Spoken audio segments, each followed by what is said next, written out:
वारीत आम्ही चालताना एका बाबांना विचारलं, वारीत काय मिळतं? आणि पाय दुखत होता. मी म्हटलं, दरवर्षी येता का वारीला? म्हणे हो, नेहमी येतो. म्हटलं, काय मिळतं वारीत? त्यांनी वारीत काहीच मिळत नाही. म्हटलं, मग काय येता? त्यांनी वारीत काहीच मिळत नाही, पण वारीत काही कमी पण पडत नाही. प्रत्येकाची यशाची व्याख्या वेगळी आहे. तुम्ही त्या 2 ओळी ऐकल्या असतील. किसी को कामयाबी में सुकून नजर आया तो दौड़ते रहे और किसी को सुकून में कामयाबी नजर आई तो ठहर गए. ख्वाहिशों की बोझ में तुम क्या क्या कर रहे हो बशर, इतना तो जीना भी नहीं जितना तुम मर रहे हो. प्रत्येकाची डेफिनेशन वेगळी आहे. मला वाटतं आपली आपली यशाची व्याख्या आपल्याला ठरवता आली पाहिजे. पण मला जर विचाराल ना, साधी सरळ सोपी व्याख्या, आपल्याला हेवा वाटला पाहिजे.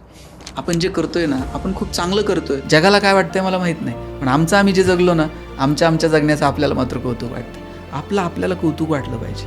आणि आपल्या आईवडिलांनी आपल्यासाठी टाळ्या वाजवल्या पाहिजेत कधीतरी. वा, मला वाटतं आईवडिलांकडनं हे वा आलं ना, आपण यशस्वीत असं समजा.